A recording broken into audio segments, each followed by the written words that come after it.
Intimacy, love, dating, marriage, romance, companionship, and breakup. Everything is on the table. It's Relationship Theory with Tina Laws. Hello everyone, Tina Laws here, your host for today on the Relationship Theory. And in studio we have our amazing guests, Mr. Timothy Seon and Ms. Shawnette Somner. And today we're going to be talking a bit about the life of a single parent. So today I'm going to turn it over to Mr. Seon and just basically ask you to tell our viewers, who is Seon? Who is Timothy Seon? I would say, honestly, I'm a bit quirky. I'm a bit of a introvert. I do like a good time. You know, if I feel comfortable enough around you to really expose myself and bare myself to an individual, individuals for that matter. And I'm a loving, committed father. Awesome, awesome. Do you wish to share? Father of? Oh yes, father of 5. I have 4 daughters and 1 son. 4 daughters and 1 son. That's a lovely recipe. Yes, it keeps me up often nights. Yes. Keeps me up because I can relate. the gaps that I have with my children, my oldest is 22 and my youngest is 13. So they're all in different stages. I have 2 in university, 1 in trade school, and one in high school and the other in middle school. Wow. So, you know, it's very unique and dynamic, dealing with the different personalities and the different stages. And you have to stay current. You're always current because Yes. with the different stages, you have to remain current, right? Because Absolutely. every day something new is evolving for our children. Good, bad, and the other. So, Ms. Somner, would Yes. you wish to share to our Sure. viewers, who is Well, Shawnette? I want to say, first of all, Timothy Seon's been a bit modest. He's my amazing co-worker. And one of the things I admire about him is the way he is able to balance work and family as a father. I'm impressed. So who am I? I am the mother of 2 sons, and my sons are 11 years apart in age. So yeah, one just turned 34 and the other one is 23. And they're very different in terms of personality.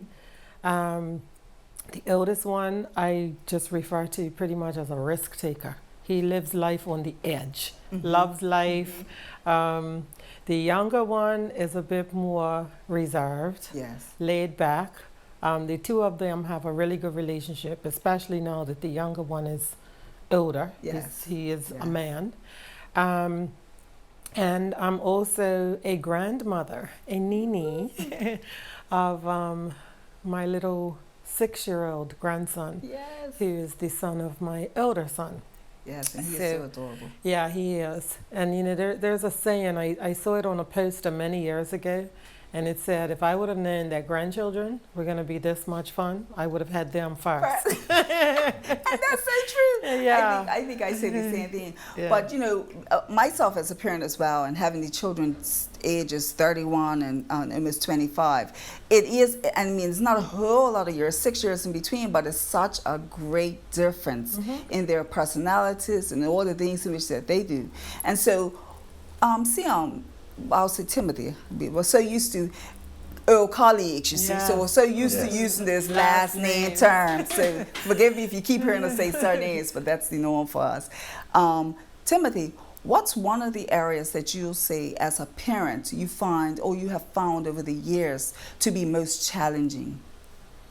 Open communication. Communication is key. With my children's mother, we have a lovely relationship. We co-parent. Awesome. I found that with the communication, although you may not agree to everything, you know, there's always room for improvement, and it's good for the children to also see open communication, because then they grow up seeing it, and then they would use that as a life skill themselves. Yes, yes. So it's challenging, but it's also very rewarding. Yes. You know, one of the things I find is you mentioned that having a great relationship with your children's mom, you know, that's rare.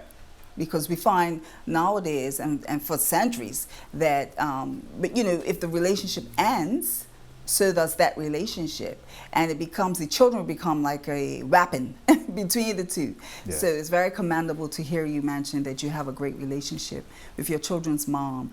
How would you answer that, Shawnette? Well, the challenge for me, one of the greatest challenges, is that I think most times when a parent becomes a single parent, it's usually the mother. And you kind of feel stuck with the children. Yeah. And then you go through these phases of being angry because you feel that the father has all the free time to do whatever he wants to do and to see the children whenever he wants to see them, as if, you know, Yes. they're temporary items. Unlike Timothy, I don't have a positive relationship with my son's fathers. I was married to each of their fathers, and so therefore each child is a product of the marriage. And I accept that the common denominator in both of those marriages is me. However, I've spent a number of years, I would say, healing through the hurt of what happened in those relationships, because, to be honest, when I look back on it, neither one of them were good people. And, you know, particularly with the second marriage, was extremely abusive. And so both of my sons witnessed some things which, you know, when my friends found out about it, they were like, oh my gosh, you know, if because I didn't tell anybody. So, you know, they were like, if this was any one of us, you would have come into our houses, packed our bags, and made us move. Yes. But I was going through, at that time, Yeah. you know, now we're going back some 20 years. Oh my gosh, if I get a second divorce, what will people think? You know, so fast forward now, I really don't care what people think about me for anything. And I've had to work through that. It wasn't something that just happened. It's a work in progress. So, you know, and you can go through things so painful and so difficult and work through it and get past it. The little things that people think of you, it really makes no difference. Yeah. But for me, the greatest challenge for me was having to raise both of them on my own. Yes. And it cuts severely into everything. Your social life, you know, your finances. As I've told people, I've always had one paycheck to support three. Yes. And then when my oldest was off on his own, that one paycheck supports two. Yes. So let's not even talk about child support, because that's a whole nother, that's a whole nother completely different show. Yes. You know. Yes. But yeah, that would be the greatest challenge for me, and I'm at a point now where I want, you know, my life. Yes. And now, of course, we're faced with COVID, and even that's hampered. So. Well, listen, you know, that's been a challenge around the world, and to add on top of the single parenting, right? But we're going to take a break, and we'll be right back. You don't want to miss it. Relationship Theory. We'll be right back after these messages.